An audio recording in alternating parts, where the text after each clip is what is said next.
Top 9 news కి స్వాగతం. మహబూబ్ నగర్ జిల్లా దేవరకద్ర నియోజకవర్గం కౌకుంట్ల మండల కేంద్రంలోని కౌకుంట్ల మండలం బీఆర్ఎస్ పార్టీ కార్యకర్తల సమావేశంలో పాల్గొన్న దేవరకద్ర మాజీ ఎమ్మెల్యే ఆల వెంకటేశ్వర్ రెడ్డి ఈ కార్యక్రమంలోని కౌకుంట్ల మండలంలోని అన్ని గ్రామాల బీఆర్ఎస్ కార్యకర్తలు నాయకులు పాల్గొన్నారు.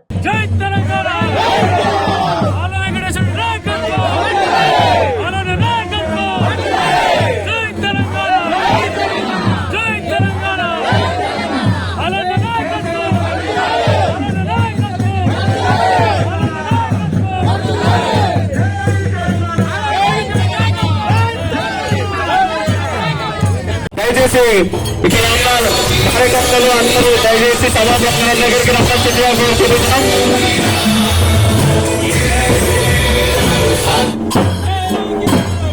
దయచేసి అందరూ సభాపక్షాల దగ్గరికి చేరుకోవాలని కోరుకుంటున్నాం.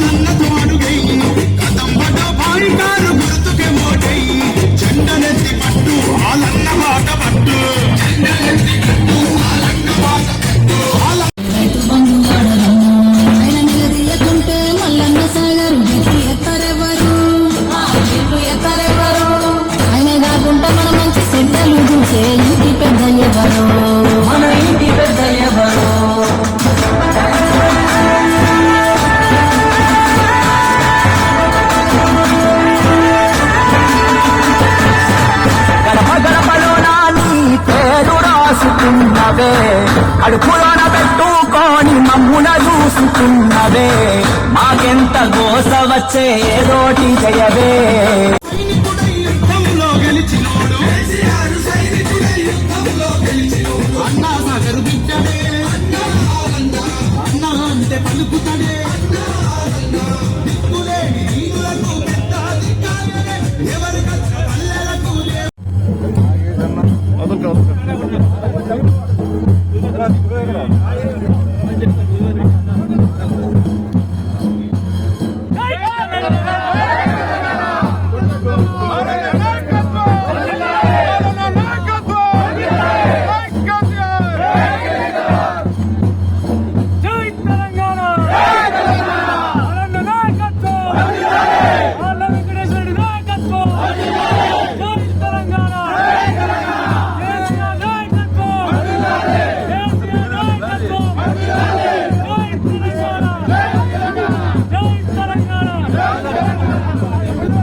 ఫోన్లు కొట్టండి, ఎవరు అందుబాటులో ఉంటే వాళ్ళు గుంపే పోవాల్సిన పనిలే.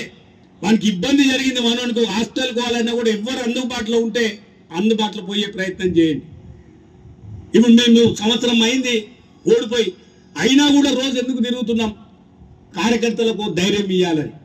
ఇంకా ఎలక్షన్లు ఇంకా 4 ఏళ్ళు ఉన్నాయి కదా, అయినా కూడా ఏంటంటే వాళ్ళ కష్టంతో నేను 10 ఏళ్ళు అయినా ఇవాళ వాళ్ళ కష్టాలు ఉంటే ఎంబడి ఉండాలనే ఆలోచనతో రోజు మీ మధ్యలో ఉన్నాం. మీకు ధైర్యం ఇవ్వాలన్న ఆలోచనతో అదే ఆ సెంజు మండల నాయకత్వానికి ఉండాలి. నేను ఇక్కడ ఉన్న 3 మండలాలు అనుకోండి, ఇప్పుడు కౌకుంట్లో ఉన్నారు. చందుగౌడ్ గారిని ప్రతిపాదిస్తున్నాను.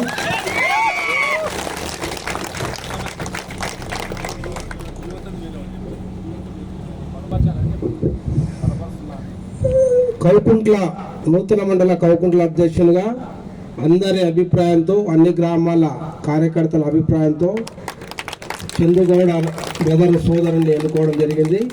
దీన్ని అందరూ ప్రతిపాదించారు. అందరి సపోర్ట్తో నేను కూడా ఆమోదిస్తున్నామని తెలియజేస్తున్నాను.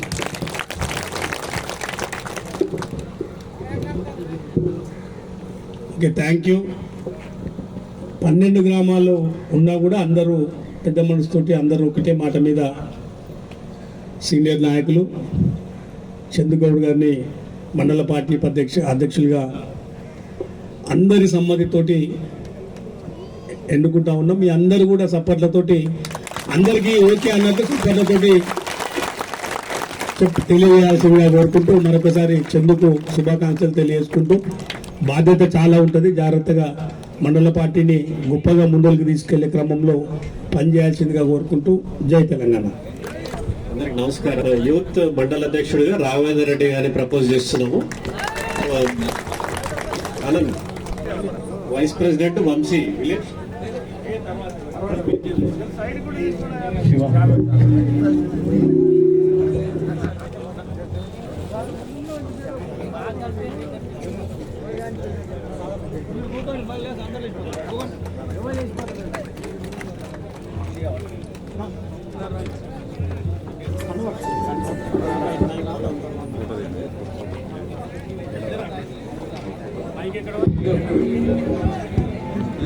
అందరూ అన్ని మండలాలు దాదాపు గంటన్నర నుంచి చాలా మంది చాలా విషయాలు మాట్లాడారు. మనం గత ఉద్యమ కాలం నుంచి ఎట్లా ఉద్యమం చేసినాం, కేసీఆర్ గారు ఎంబడి ఎట్లా నడిచినాం, ఎంత కొట్లాడినాం, ఎట్లా తెలంగాణ వచ్చింది, వచ్చిన తెలంగాణ మీ అందరి ఆశీర్వాదంతో 10 సంవత్సరాలు ఎమ్మెల్యేగా ఉంటే ఈ ప్రాంతం కొరకు ముఖ్యమంత్రి కేసీఆర్ గారు, అప్పుడున్న ముఖ్యమంత్రి కేసీఆర్ గారి ఆశీర్వాదంతో మనం ఎంత గొప్పగా అభివృద్ధి చేసుకున్నామో మీకు ఏ ఊరికి పోయినా కూడా కండ్లకు కొట్టొచ్చినట్లు కనిపిస్తూ ఉంటుంది.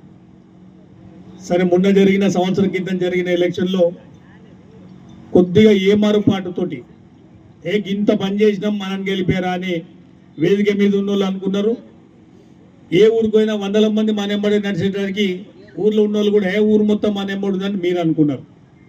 కొంచెం కునుకొచ్చినట్టు నిద్రపోతే ఏమవుతుంది, బండి నడుపుకుంటా హైవే మీద కొంచెం కునుకొచ్చినట్టు అయితే ఏమవుతుంది, పోయి డివైడర్కి గుద్దుతాం. అట్లా గుద్దినాక అర్థమైంది అరే యాక్సిడెంట్ అయిందని. గా మాత్రం జాగ్రత్తగా ఉన్నా కూడా 15 రోజులు ఇవాళ ఒక 700 ఓట్లు వస్తాయి. ఇవాళ మనం ఎమ్మెల్యేగా గెలిచేటోళ్ళం. దాని పర్యవసనం ఇవాళ కార్యకర్తలుగా మీరు ఎంతమంది ఇబ్బంది పడుతున్నారు, ప్రజలుగా కేసీఆర్ గారు ఉన్నప్పుడు ఎన్ని స్కీములు అందినాయి, అలవిగానే హామీలు ఇచ్చి ఈ ప్రభుత్వం కాంగ్రెస్ వచ్చిన తర్వాత ఒక్క హామీ కూడా సంవత్సర కాలం అయింది ఏం జరిగిందిరా నాయన అంటే పెద్ద గుండు సున్నా ఇచ్చారు తప్ప ఇచ్చింది ఏమీ లేదు ఈ రేవంత్ రెడ్డి ప్రభుత్వం. మళ్ళా దానికి సంవత్సర కాలం అయిందని మొన్న సంబరాలు చేసుకున్నారు. సంబరాలు చేసుకోవాలి, పండుగ చేసుకోవాలంటే ఓ కారణం అనేది ఉండాలి కదా. నేను గిది చేసిన కాబట్టి ప్రజలు సంతోషంగా ఉన్నారు. ఎన్నెన్ని అబద్ధపు మాటలు చెప్పారు. కేసీఆర్ రైతు బంధు ప్రపంచంలోనే ఎవడు చేయలే, కేసీఆర్ పెట్టిండు మొదటిసారి 8,000 ఇచ్చారు పంటకు, 2 పంటలకు. మళ్ళీ దాన్ని 10,000 చేసిండు. ఇదే రేవంత్ రెడ్డి ఏమన్నాడు, కేసీఆర్ 2 పంటలకు ఇస్తుండు, అసలు 3 పంటలకు ఇవ్వాలి కదా అన్నాడు. నేను అబ్బా 3 పంటలు కాదు, ఉన్న ఒక పంటనే కొట్టిండు. మొన్న రైతు బంధు ఉన్నదాన్ని ఒకటి పోయిందా లేదా, 2 అయినాయి. మళ్ళీ మిగతా బాడీ మొత్తాన్ని మీరు దగ్గర కూర్చోండి. ఉన్నే 12 గ్రామాలు, చిన్న మండల్, ఎంత మంచిగా చేసుకుంటే అంత మంచిగా ఉండే అవకాశం ఉంటుంది. గ్రూప్ రాజకీయాలు చేయొద్దు. గ్రూప్ రాజకీయాలు నాకు నచ్చవు. గ్రూప్ రాజకీయాలతో ఇలా నష్టపోయినాం వేదిక మీద ఉన్న అందరికీ తెలుసు. ఎందుకంటే 10 ఏళ్ళు అయ్యేసరికి అందరు పెద్ద నాయకులు అయిపోయారు. 10 ఏళ్ళు అయ్యేసరికి ఆ గ్రూప్ రాజకీయాలు ఎక్కువైపోయినాయి. అన్ని రాజకీయ పార్టీలకి వచ్చి మన దగ్గరనే జాయిన్ అయ్యేది. అందరు పని చేస్తారు కదా, మనం అనుకున్నాం వాడు ఉన్న 10 మందితో వాడు పని చేసుకొని పోయాడు. నష్టం జరిగేది నాయకుల కంటే కార్యకర్తలకు ఎక్కువ జరుగుతుంది.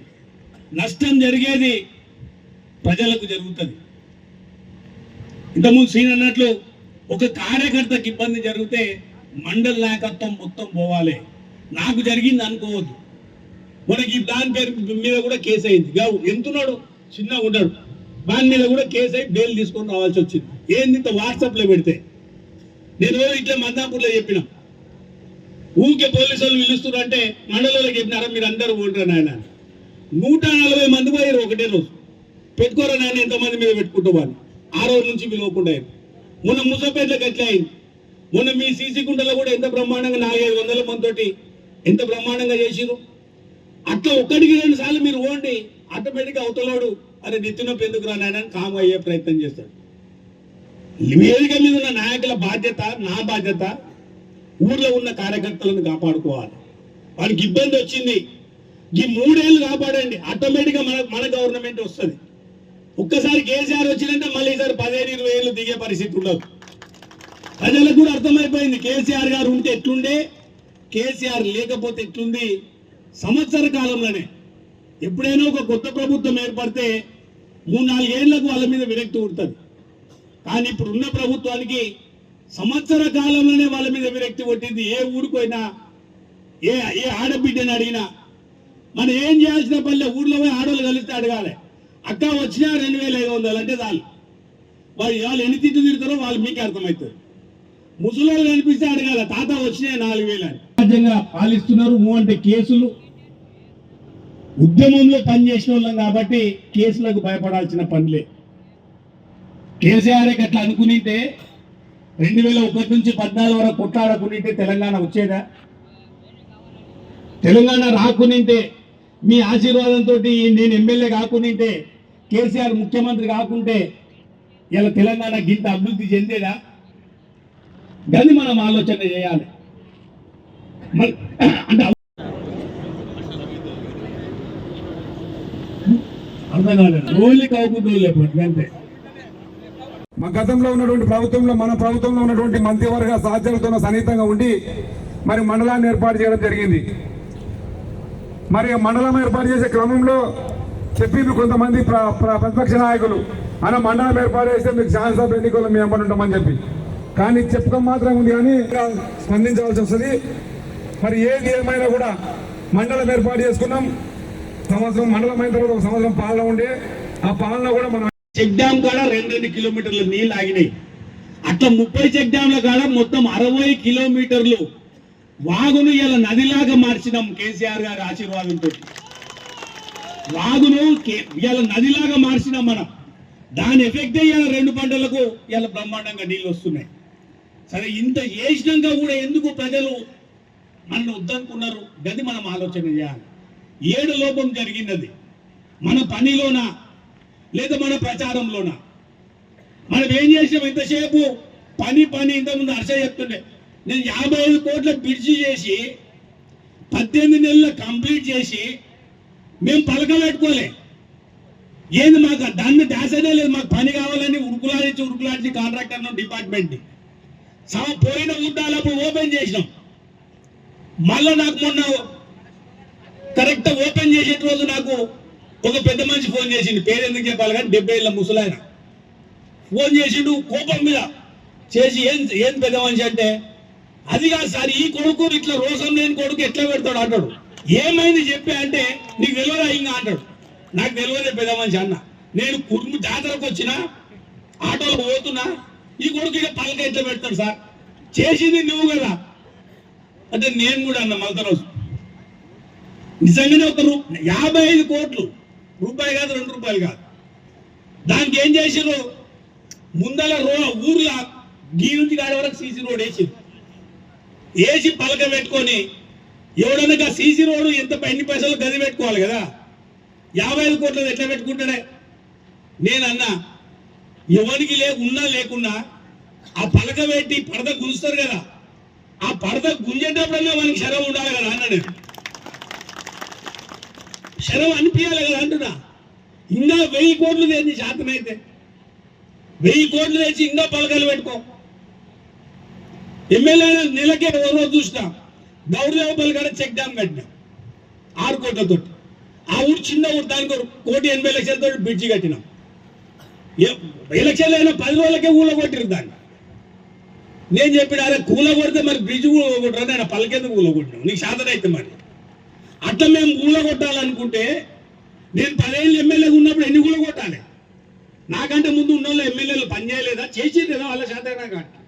వాళ్ళ పలకలు కూడా ఇవాళ ఉన్నాయి కదా. ఆ తెలివి లేకుండా ఏందో అంటే ఎల్లకాలం వీళ్ళే ఉంటారా? కొంచెం మిస్టేక్ అయితే గెలిచినవరా నాయన, నువ్వు నీ సొంత తెలివితోటి గెలవలే, మా తప్పుతోటి గెలవలే. మా వాళ్ళు చెర్ర నిద్రపోయినారు అంతే. ఆ నిద్ర ఎఫెక్ట్ నువ్వు ఎమ్మెల్యే అయినావు. జాగ్రత్తగా ఉండాలి, జాగ్రత్తగా పనిచేయాలి. ఇలా నేను 30 చెక్ డ్యాంలు కట్టినా, ఇంకా 14 చెక్ డ్యాంలు ఎస్టిమేషన్ వేసి పెట్టినాం. గవి శాతం అయితే తీసుకురా. మొత్తం డిపార్ట్మెంట్లో ఫైనల్ అయి ఉన్నాయి. అజిలాపూర్ది మొన్న చెప్తాడు అసెంబ్లీలో. అజిలాపూర్ది నేను 2 ఏళ్ళు తిరిగిన. నా సొంత డబ్బులతోటి సర్వే చేయించిన డిపార్ట్మెంట్ తోటి లేట్ అవుతుందని 36 కోట్లతోటి మొత్తం ఇరిగేషన్ ఫైనల్ అయిపోయింది. ఓన్లీ ఫైనాన్స్ లో క్లియర్ చేపిస్తే చాలు. ఫైల్ తీసుకుపోయి ఫైనాన్స్ లో క్లియర్ చేపిస్తే ఇవాళ అజిలాపూర్కి లిఫ్ట్ శాంక్షన్ అవుతుంది. సంవత్సరమా ఒక్కటన్నా పని చేసిరా? ఇంతకుముందు చెందినాడు ఒక్క పనైనా సంవత్సర కాలంలో చూస్తే అయ్యేబాయ్ కదా. అందుకని ఇవన్నీ మనం గ్రామాల్లో చర్చకు పెట్టాల్సిన అవసరం ఉంది. ఏ మండలనన్నా అక్కడ ఊరే ముందలు ఉన్నారు నాయన, మేము వెనకాల ఉంటామని అన్నరా? గది అయితే లేదు. మళ్ళీ ఏమన్నా ఇప్పుడు మీరు మీ స్పీచ్లకు ఏమనాలి? అమ్మా వీళ్ళంతా కరెక్టే ఉన్నారు కానీ అన్ననే తప్పు అన్నట్టు. నేను 100 సార్లు కాన్ఫరెన్స్లో చెప్పినారే, ఊర్లోకి వచ్చేటప్పుడు ఆ ఊరు నాయకులు ముందలు ఉండని, కార్యకర్తలు ఉండని నేను. అయినా కూడా సరే చిన్న చిన్న పొరపాట్లు వాళ్ళే ఉంటాయి, మావి కూడా ఉండొచ్చు, పార్టీ ఉండొచ్చు. అవన్నీ సరిదిద్దుకునే అవకాశం ఇప్పుడు మనకి. ఈ 3-4 ఏళ్ళు పని చేసి ప్రజల మెప్పు పొంది ఓడిపోయినామంటే ఎన్నో తప్పు ఉంది. ఆ తప్పుని మనం వెతికి పట్టుకోవాలి. మళ్ళీ అందరం బ్రహ్మాండంగా రేపు పార్టీ మంచిగా ఉంటేనే కదా ఒక ఎంపీపీ అయ్యేది, ఒక జెడ్పీటీసీ అయ్యేది, ఒక ఎమ్మెల్యే అయ్యేది. మీరు అందరు లేకపోతేనే నేను 10 ఏళ్ళు ఎమ్మెల్యేగా చేసినా. మీరు అందరు కష్టం ఉంది కదా దాంట్లో. గా సెన్స్ ఉండాలి లీడర్కి. ఒక సర్పంచ్గా గెలిచినా అరే మా వాళ్ళు అందరు కష్టపడితే నేను సర్పంచ్ అయినా, ఒక ఎంపీటీసీ గెలిచినా కూడా నేను వాళ్ళందరూ కష్టపడితే అయినా, ఇవాళ మీ పార్టీ ప్రెసిడెంట్ అయితే కూడా అరే మా వాళ్ళు అందరూ ఆశీర్వదిస్తే నేను పార్టీ ప్రెసిడెంట్ అయినా. నాకు కదా సెన్స్ ఉండాలి.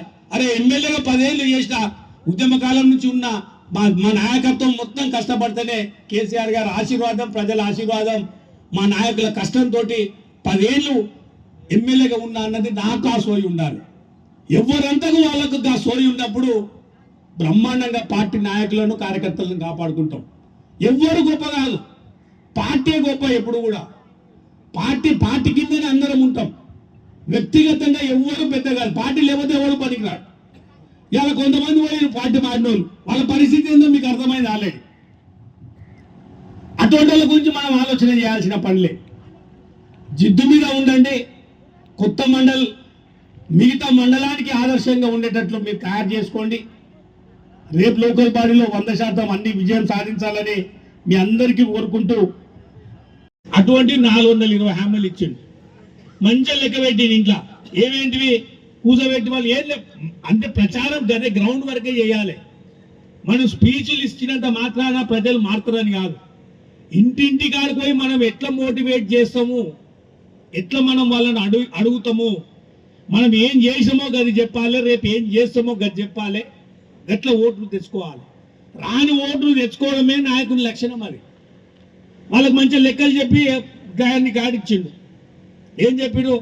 ప్రతి ఆడబిడ్డకు 2500. ఇంట్లో చదువుకున్న పిల్లలు ఉంటారు కదా, వాళ్ళ అమ్మ చెప్పారు పుస్తకం తీరా రాయిరా, లెక్క రాసిరు. మా ఇంట్లో ఆడవాళ్ళు ఎంతమంది ఉంటే అంతమందికి 2500. మినిమం ఇద్దరని ఉంటారు కదా, కోడలు ఉంటుంది, అత్త ఉంటుంది, రాసే. తర్వాత చదువుకున్న పిల్లలు ఉంటే 4000 నెలకు, అది రాసిండు. ముసలోళ్ళకి మనం 2000 ఇచ్చినాం. రేవంత్ రెడ్డి వస్తే 4000 ఇస్తాడట. కేసీఆర్ ఒక్కరికి ఇచ్చిందంటే ఇద్దరికి ఇస్తాడట. రాయరా 8000, అది కూడా 8000 రాసిండు. తర్వాత రైతు బంధు కేసీఆర్ 10,000 ఇచ్చిండు, ఈయన 15,000 ఇస్తాడంట. గది రాసిండు. అన్ని చూసి లెక్క పెట్టి కూడు బిడ్డ అన్నది మంచిగా పేపర్ పెట్టుకొని కూడింది. అవి చూస్తే నెలకు 20-30 వేలు అవుతున్నాయి. అది అమ్మ ఎట్లాగా ఆలోచించేసాడు, గెలుస్తాడు కేసీఆర్ గెలుస్తాడు, అమ్మ వీడి 20-30 వేలు వచ్చేటట్లున్నాయి నెలకు అని ఎవరికి తెలియకుండా ఆమె వేస్తుందని ఈమె వేస్తుందని ఆమె లోపలికి పోయి ఓట్లు వేసారు, కథం అయిపోయారు. వచ్చిందా 2500, 4000 వచ్చినా. అందుకే మీరు ఏం చేయాలి, ఊర్లో లోకల్ బాడీ ఎలక్షన్లా అందరు ప్రజలు కోపం మీద ఉన్నారు. వీనికి వాత పెట్టనీకే, వాత పెట్టాలని కూడా చెప్పాలి. మా కృష్ణ మంచిగా చెప్పిండు. ఇప్పుడు ఇట్లా వాత పెట్టకపోతే ఈ 3 ఏళ్ళు అవి రానేరావు. ఇప్పుడు వాత లోకల్ బాడీ సర్పంచ్ ఎలక్షన్లో, ఎంపీపీ, జెడ్పీటీసీ ఎలక్షన్లా మనం ఇంటింటికి తిరిగి చెప్పాలి, అరే మీరు ఇట్లా ఇప్పుడు వాత పెట్టకపోతే ఈ ఇంకా 3 ఏళ్ళలో, ఇంకా 3 ఏళ్ళు 4 ఏళ్ళు ఉంది. జమిలీ ఎలక్షన్లు వస్తే 1 సంవత్సరం ముందరికే వస్తాయి, అది వేరే విషయం.